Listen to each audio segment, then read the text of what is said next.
안녕하십니까. 드디어 삼국시대를 이제 얘기를 하게 되겠네요. 삼국지도 늘 재미있게 읽고 또 게임 삼국지도 지금도 되게 여러 종류로 읽죠. 네, 저는 그 삼국지 코에사에서 나온 그 예전 삼국지 2를 되게 재미있게 했거든요. 막 밤새 가면서 하고 막 아직도 그걸 제일 그거 하나 한번 해볼까? 재밌게 하는데 음, 천하 삼분지계, 제갈량, 그리고 도원결의, 적벽대전 등등등등. 이제 삼국시대부터 이제 시작을 한번 해볼 텐데 삼국지뿐 아니라 삼국지연이죠. 그게 사실은 우리가 알고 있는 게. 그리고 이제 정사인 삼국지도 있고 정사인 삼국지가 또 중요성이 있거든요. 우선 우리가 뭔가가 기초가 닦이고 할 때 정립이라는 표현 하죠. 정립하다 말고 정립, 정. 세 발짜리 솥을 정이라고 해요. 정. 세 발짜리 솥이 이렇게 선다는 거예요. 위초고가 그 얘기예요. 근데 이 세 사람이 각각 그 출신이 다르죠.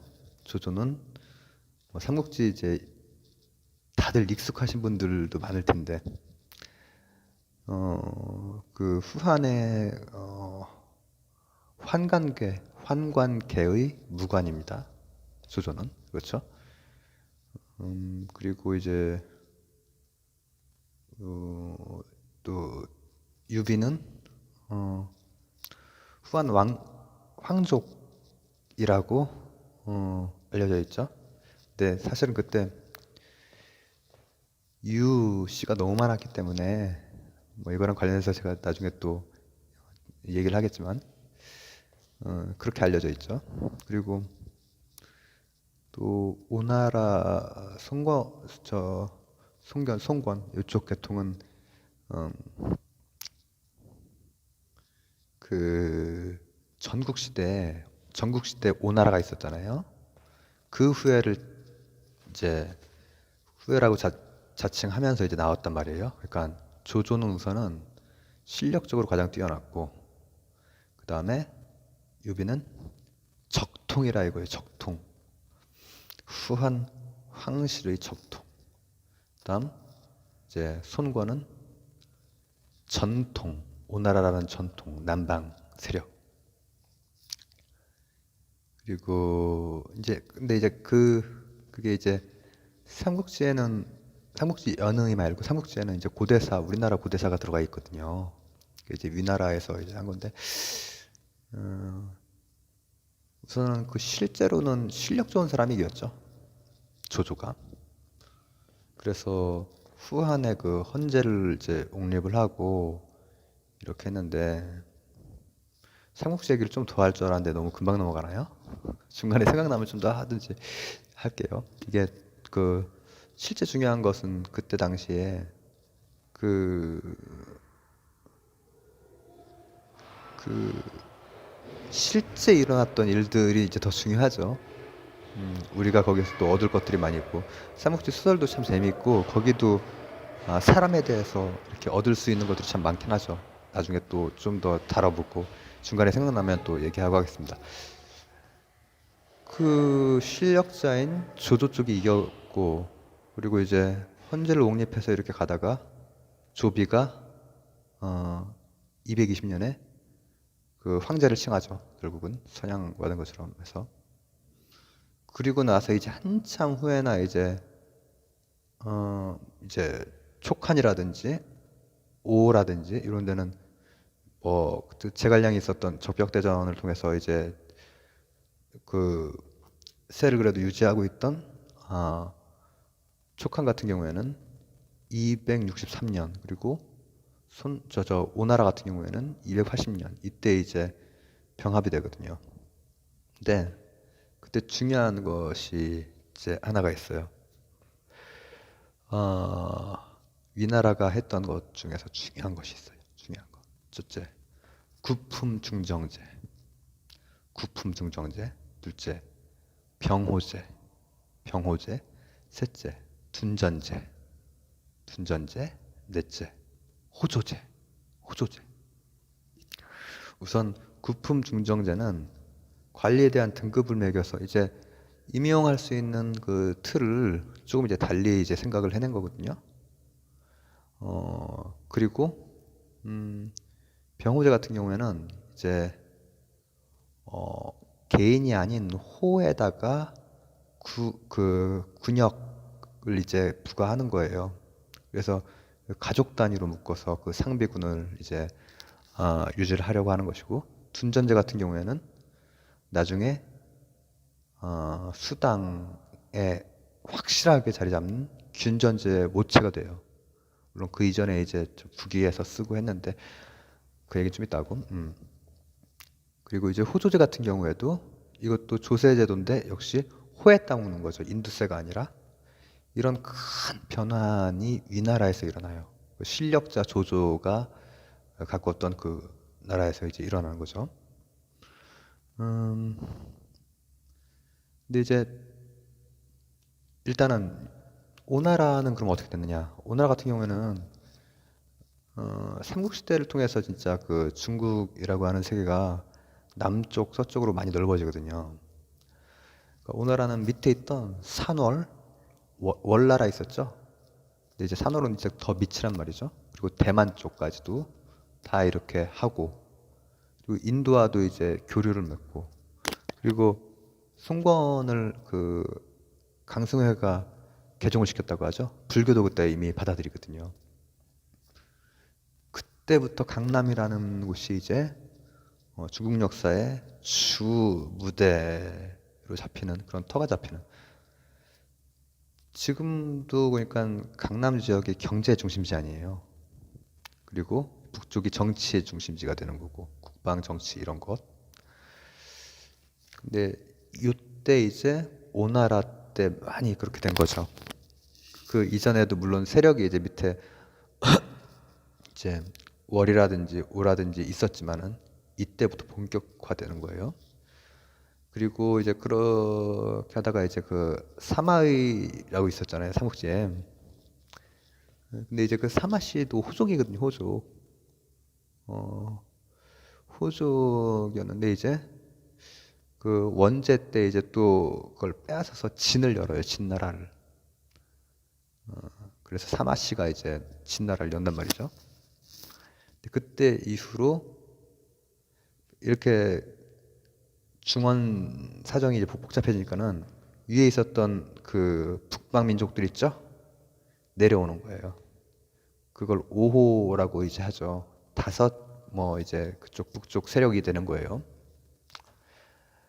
그렇게 됐고, 그러니까 이제 진나라의 그때 당시 처음에 들어온 게 왜 어떻게 들어왔냐면은, 이거는 나중에 뭐 중국의 근대사에서도 있었던 비슷한 일이 있는데, 진나라의 제후가 흉노를 끌어들여요. 안쪽에서 뭐 다툼하면서. 그때 그 유연이 들어오거든요.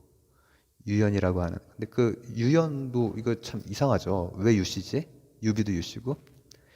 이미 흉노가 통혼 관계를 맺었거든요. 이미 한나라 때.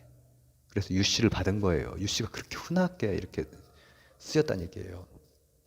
어쨌든 그 다섯 오랑캐라고 부르는 북방 민족이 16국을 이제 계속해서 이제 세우죠. 중원에. 그러다가 이제 북위가 이제 위쪽을 통일하는 거예요. 그러면 이제 그 진나라는 어떻게 됐느냐? 원래 그 오나라의 그 건업이라고 하는 지역에다가 수도를 옮기고 동진을, 그 전을 서진이라고 하고 동진을 세워요. 그리고 나서 그때부터 본격적으로 그 그냥 호수에 불과했던 그 강남 쪽 땅들이 관계가 시작이 되고 길, 그리고 그때부터 막 이제 대토지 겸병도 시작이 되되, 다만 그래도 개발을 하면서 그 전에 겸병하고는 좀 다르죠. 근데 이제 거기도 이제 군벌들이 좀 이렇게 많이 이렇게 중국에는 참 군벌이라고 하는 세력이 역사 여기저기서 등장을 하는데 군벌들이 막 이렇게 그 바로 하다가 송나라라고 우리가 알고 있는 그 송나라 말고 이제 그 남조의 송나라로 이제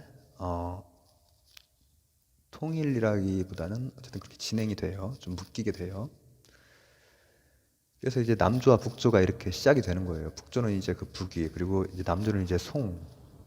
근데 북조는 주로 사회 경제적인 어떤 영향을 많이 끼치게 되고 남조에서는 문화가 참 발달을 하게 되고 이렇게 되거든요. 북위에서는 효 문제라고 하는 사람이 낙양, 로양 으로 선도를 하고 그리고 본인 스스로가 중국성인 원씨로 하나 정책을 많이 쓰거든요. 막 의북이니 뭐 법률이니 뭐니 다 한족식으로 이제 바꾸는 거예요. 그리고 그때 바로 균전제를 합니다. 균전제. 근데 이제 둔전제에 비해서 이제 더 그 발달한 부분은 뭐냐면은 호족을 일단 배제를 하려고 하는 그런 시도인 거죠. 그래서 국유화, 토지의 국유화, 그리고 세금, 거기에 세금을 걷는 게 국가가 그게 이제 수당 시대로 이제 가는 거거든요. 그리고 그런가 하면 남쪽 같은 경우에는 명문 그 세가들, 귀족들, 그 개인 문화들이 막 발달을 하고 문화가 왕희지, 고계지, 도연명, 사사운 다 이때 활동했던 예술가들이란 말이죠. 그리고 그때 당시에 유협이 쓴 그 문심조룡이라고 하는 문화평론집이라고 할까? 그런 것도 그때 이제 쓰이게 되고 그리고 이제 그 강남의 남조의 문화 하면은 그 우리 그 청담동 있잖아요. 청담 사상이 이제 그때 이제 많이 발달하게 되는데 도교 있죠, 도교. 도교라고 하는 것이 그때 그러니까 노장 사상에서 도교까지 이제 그 남쪽에서 다 이제 많이 이루어지거든요. 도교가 동신의 갈홍이라는 사람이 이제 그걸 이제 시스템을 만들어요. 이론을 체계화하고. 그리고 오히려 북위에서 국교가 돼버려요. 국교가. 또 그 위진남북조 시대에는 위쪽 남쪽 다 이제 불교가 들어오거든요. 근데 불교가 들어왔을 때 그 이전에 청담이나 도교는 사실은 현실 도피적인 게 강했거든요. 그러니까 모든 그 백성들이 그 즐겼던 그런 거라기보다는 귀족들 개개인이 현실 도피적으로 왜냐하면 정치 권력에서 멀어졌으니까 남쪽으로 쫓겨 나오고 그죠? 문화는 발달했지만 근데 이제 불교가 들어서면서 이 생각이 훨씬 더 철학적으로 영혼이라는 거에 대해서 생각하고 영원이라는 거에 대해서 생각하고 왜냐면 중국에는 원래 현실밖에 없어요. 과거, 미래 이런 뭐랄까 그러니까 인도인 특유의 그 순환적인 이런 거 그런 게 아니라 이 사람들은 현실적인데 다만 역사라고 하는 것을 통해서 요 과거를 다루고 그리고 역사의 심판을 받고 뭐 이런 조금 다른 차원의 그 생각들을 펼치죠. 그래서 이 불교도 깊이 이제 그 받아들여지고 북쪽에서는 이제 호국 불교, 북조에서는 그래서 호국 불교라고 하면 우리나라도 이제 호국 불교가 주를 이루잖아요. 이게 북조 영향도 좀 있는 거거든요. 그게. 근데 우리나라에는 언제 들어왔어요? 그 고구려 같은 경우에는 북조 전진에서 372년에 왔고 또 백제는 남조의 동진에서 384년에 오고 신라는 그거보다 한참 좀 지나서 고구려를 통해서 이제 받아들이게 되는 거죠. 그래서 지금 삼국에서부터 수당으로 넘어가기 직전까지를 이제 본 거예요. 이렇게 끊어서 보다가 언젠가부터 이제 그 동양 삼국 혹은 이제 전체적인 그 동아시아가 이제 고리가 더 맺어지고 복잡해지겠죠. 어, 간단히 이제 오늘 다룬 부분을 얘기를 하면 삼국시대. 근데 이제 삼국지 연의 얘기보다 실제 삼국지, 그러니까 위나라가 실력이 있었고 위나라에서 훗날 그 수당에 쓰일 수 있는 모체들, 제도적인 모체들을 만들었고 그 모체들은 오히려 남조보다 북조에서 이걸 끌어당겨서 활용을 했고 발전을 시켰고 남조는 오히려 문화적으로 발달을 했고 귀족적이고 개인적이고 그리고 그때 당시에 도가 불가 이게 많이 특히 남조에서 음, 일어났고 이제 이런 것들이 이제 제가 나중에 그 불교나 도교의 그 내용들을 다룰 때 요 배경들을 이제 끌어당겨서 징검다리의 부분에 이제 좀 더 깊이 설명을 좀 할 수 있겠죠. 그래서 오늘은 삼국에서 수당 직전까지 이렇게 봤습니다. 감사합니다.